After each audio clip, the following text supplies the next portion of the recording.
Hi everybody, it's Christina from Adventures in Published Land. Happy Friday to you and Happy New Year. Today I have a reading check-in, and then I'm also going to be reflecting on how my 2025 reading goals went. Spoiler alert, I did not meet most of them, but I'm still really happy with how this reading year went. So let's begin with my reading update. I believe the last time we spoke, I had decided to read this giant Justin Timberlake coffee table book, which has been on my TBR since it came out, and I did read it in 2 sittings, which was great. So now this giant book is off of my TBR, and I'm probably going to just stick this with my InSync merchandise collection because yes, I have one of those, but that will go in there. And then I read another short book to wrap up the year. This was The Book of I by David Greig. I had purchased this brand new, and unfortunately I did not really enjoy it. This was one of those books where I totally misunderstood the summary on the dust jacket. When I read the summary, it meant something completely different to me than what the book is in reality. So this was just okay. And I decided at that point it was going to be my last book of the year because it was December 28th. I only had a couple of days left and I didn't think I would fit in another book. So I decided to pick up a book on my January TBR, and that is Sparrow by Tayari Jones. I am just over 200 pages into this and really enjoying this. So I am excited to get started with all of my January reading now. So before we move officially into 2026 here on my channel, I still have my December wrap-up, which I need to post, and I will be making a video about my 2026 reading goals. And I decided that in today's Friday Reads, I would reflect back on my 2025 reading goals. I had 5 different reading goals for this past year, and I only completed 2 of them, but I think I did pretty well on the others. So let's talk about it. My big goal for 2025 was to read 100 books, and that was for a few reasons. Primarily, my goal was to get off of my phone because, like many of us, I can certainly get in a habit of looking at a screen at all times and doom scrolling on there, especially when I get home from work. So I knew that if I put my phone down and picked up a book more, I would get a ton more reading in. And this was easier said than done. I did not come close to reaching 100 books, but I did read 72 books, and I am really excited about that number because that is the most I have ever read in 1 year in my adult life. The closest I ever came to that was 68 books. I believe that was in 2019. And that was a year that not only was I reading a lot of YA, which reads really quickly, but I also was commuting to work on public transportation and spending about 3 to 4 hours per day commuting. So I had a lot of built-in reading time that I don't have right now with the job that I currently have. And so I am really excited that not only did I read more than ever, but now I read a lot more literary fiction, I read a lot more translated books, and I have to find time in my day beyond just my lunch break to get that reading done. So I think I've come a long way. I still have a lot of improvement that can be done, but 72 is an amazing number. I know that's more than most people read in a 5-year period, so to read that in 1 year is really exciting. My second goal is one that I accomplished. It was to buy all of my books used except for 5. So in 2024, my goal was to buy all of my books used, which I accomplished, but there were a few times here and there where I wanted to read a book that I couldn't find at the library and it was a new release, and so I just had to forego reading that book because it wasn't available on the pre-owned market yet.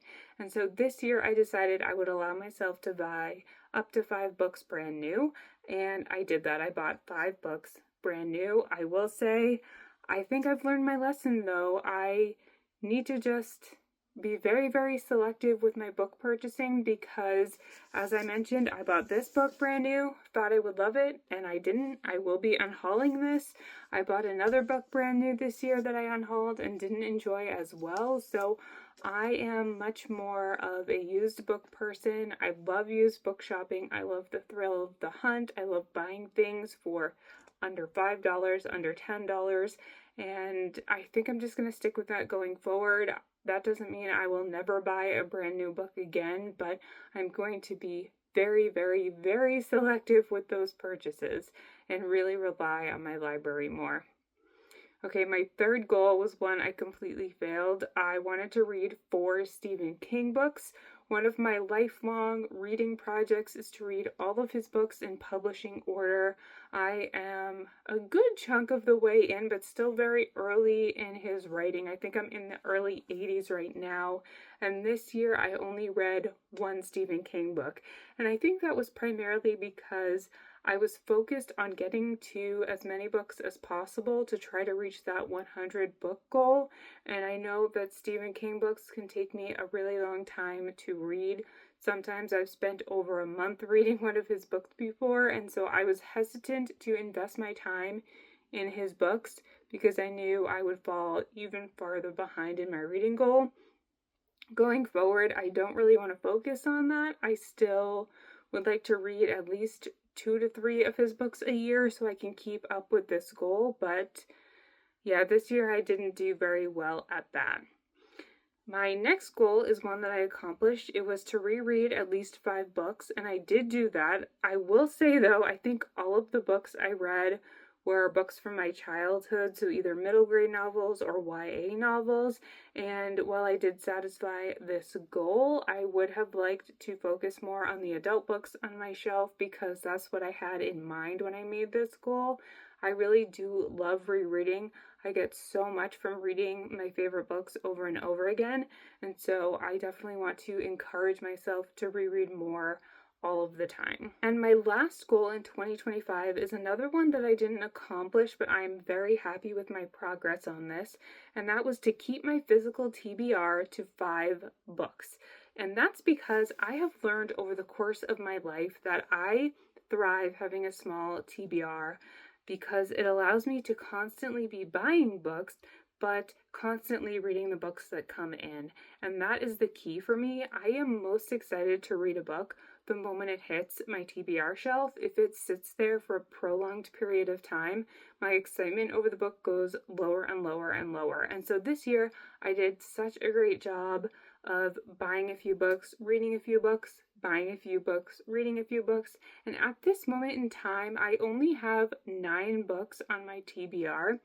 Now, that is more than my goal of 5, but I am excited to read all of the books that are over there, and I have plans to read them in the coming year. I have no doubt that they will be read, and I will say that all of the books currently on my TBR were purchased in 2025, and some of them were gifts that were given to me either for my birthday in October, and one of them was a Christmas gift, so they are very new additions to my TBR, and I'm confident that I can keep this method of buying and reading going forward. Now, this wasn't an official goal for me this year, but at some point during the year, I decided that I was going to focus on reading from independent publishers a little bit more, and I decided to focus my attention on Europa editions and the New York Review of Books. And so because I focused on those 2 publishers, I ended up reading very globally, at least for myself. I read books in 18 different countries. That includes my own country. So I read from 17 countries other than my own, which is really exciting. And these countries were Italy, Japan, England, Australia, Ireland, Poland, Hong Kong, France, Finland, Jamaica, South Africa, Ukraine, Cuba, Hungary, Pakistan, Colombia, and Scotland. So I thought that was really exciting that I really stepped outside my own country and read books set in a variety of nations across the globe. And through that, I read 13 books this year that were translated. So that was really cool as well. A lot of the countries that I read from, England, Australia, South Africa. Those authors write in English, but a lot of the other ones were translated, so that is really cool, and I hope to continue that going forward. Even though I am focusing on American literature in 2026, I still want to expand my horizons and read more globally because I've learned so much about history, about different people and different cultures all through the fiction books that I've read, and I find that to be not only really interesting and exciting, but very important as well. All that being said, I hope that this goes to show that even if you didn't necessarily meet the goals that you set for yourself, that you don't feel as if you failed, because even though I only succeeded technically at 2 of my 5 reading goals, I still had an amazing reading year. I discovered new to me publishers, new to me authors, read widely, and read well. So I hope that you enjoyed your reading in 2025. If you didn't, it's a new year now. We can start over and read better in 2026. And I will see you in my next video. Bye.